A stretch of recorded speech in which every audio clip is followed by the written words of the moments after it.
Talk about influencers. These are influencers, and they're friends of mine. Jack Posobiec. Where's Jack? Jack, who's done a great job. All right, Jack Posobiec, we are back live here, Human Events Daily, Phoenix, Arizona. Folks, the Gmail breach exposed millions. Your personal data is at risk. Whistleblowers just sounded the alarms on a massive Gmail breach hitting over 183 million user accounts. That's millions of email passwords that were stolen and are now circulating online, putting bank accounts, emails, and more at risk. Google is publicly denying the severity of the breach, but the real problem is far worse. Those leaked Gmail logins come from criminals compiling people's personal info from data brokers, people search sites, and public databases. Right now, your address, phone number, workplace, and even family members are sitting on the open web. This is fuel for scammers, hackers, and anyone who wants to target you. Patriot Protect fixes the problem at its root. The Gmail leak has had much more serious implications, your life being exposed online. Patriot Protect removes that exposure. We scrub your personal information from Google search results, 100-plus data broker and people search sites, hidden databases that feed scammers, and we automatically remove any personal information of yours that gets repopulated on these sites. That's 24/7 protection. Over 90% of Patriot Protect users report a significant drop in scam and robocalls just 1 month after setting up Cyber Monday. Now, there's a Cyber Monday deal to lock in your protection for 50% off. We're now running a limited time sale through Cyber Monday. Go to patriot-protect.com and use promo code BF50 for 50% off your protection plan. Again, that's patriot-protect.com, promo code BF50. All right, I want to play a clip now of our guest Matt Boyle and Vice President J.D. Vance from last week. Why don't we ever use our economic leverage to achieve peace?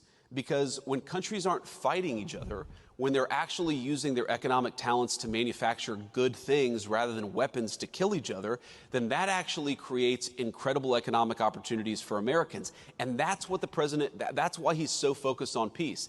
He's fundamentally a humanitarian, and we've got 8 peace deals at this point. We're working on number 9 and number 10. And I think that, if he gets number 10 purely for mathematical harmony, if he gets to 10, the Nobel Prize should be awarded to Donald J. Trump, even though he's certainly earned it with the first 8. But I also think that there's this sense that while he wants to save lives, he also sees a world where people are engaging in commerce with one another rather than killing one another. And he just, he's a tough guy, but he's not a violent human. He's not a person, who I think understands violence at a sort of fundamental level. It's why don't you stop killing each other and start trading with one another? Why, rather than Russia and Ukraine killing one another, why don't they actually engage in some commerce with one another, travel between the two countries, engage in some sort of cultural exchange? That is his fundamental perspective that he takes into these things. And fundamentally, if we get more peace in the world, it's good for American workers, it's good for the American people. Matt Boyle, what do you think of what Vice President J.D. Vance said there and this new 28-point peace plan that apparently both Ukraine and Russia have expressed interest in? Yeah, well, look, the number 9 and 10 that he's talking about there, I don't know which one is which one, but the fact is that one of them is obviously Ukraine and Russia. This has been the big white whale, if you will, for President Trump and Vice President Vance since they took the oath of office 10 months ago. That's been the one that got away, if you will. Now, by the way, I would also say all of the 8 other peace deals, each one of them, Donald Trump deserves a Nobel Prize for, each one individually, right? And by the way, the Nobel Prize Committee has given out the Nobel Peace Prize to people for much less than each one of those deals. When you put them all in summation together, it's incredible what President Trump has been able to do the world over. And again, it seems like they are on the 1-yard line here. That it's first and goal, right?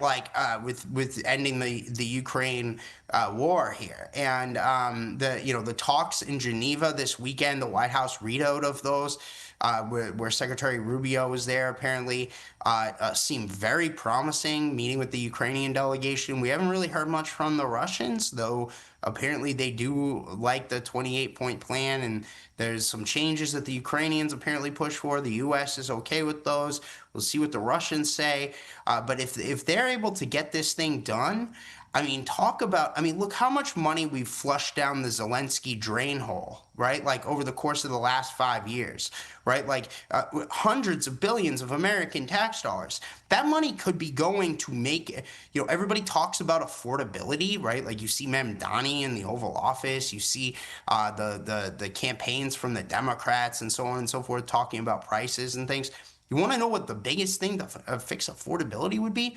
Maybe we stop flushing money down the Zelensky drain, right? Like maybe we start doing something with that money here in America, right? Like building bridges and roads and factories and all sorts of airports. I did a recent event with our great transportation secretary, Sean Duffy. He was telling me about how the air traffic controller systems in America are so outdated. Imagine if we took the money that we wasted on this, by the way, it's going to end the same way it would have ended the first day of the war, right? Like, and instead used it to modernize our air traffic controller systems and all those other things, that we could be doing and spend it on veterans and, American citizens. We'd be in such a better place as a country. And that's, I think, the core of what President Trump's trying to do. In addition to that, I think there are major economic opportunities that are being, held back from commerce with the Russians and with the Ukrainians, between the two of them and with the rest of the world. That could happen if we are able to get to a peace deal here, right? Now, look, I mean, that doesn't mean that Putin's a good guy. Nobody agrees with that, right? Like, he's not, right? Like, you could say he's a bad guy, you could say whatever, but like the fact is that, they're a major country, right? Like, why don't we do stuff with them when it makes sense for our interests, and whatnot, and mutual interests, et cetera? There are plenty of different things that can be talked about. I know that when they met in Alaska, they were talking about apparently like a tunnel between Alaska and Russia. That would be awesome, right? Like, let's look for major ways that we can work together on the world stage, geopolitically and economically. There will And be potentially places. return to the G8. Matt Boyle, we're just about out of time. Where can people go to follow you, man? Yeah, just on X at mboyle1, on Truth Social at Real Matt Boyle, and just go to Breitbart.com. Incredible work and incredible progress that they can get this done. Vice President Vance, Secretary of the Army Driscoll over there working with Ukraine. This could be the peace plan that actually sees the end to the war in Ukraine. President Trump came out this morning and said that he supports it. We'll see what happens next. Human Events Daily, Real America's Voice.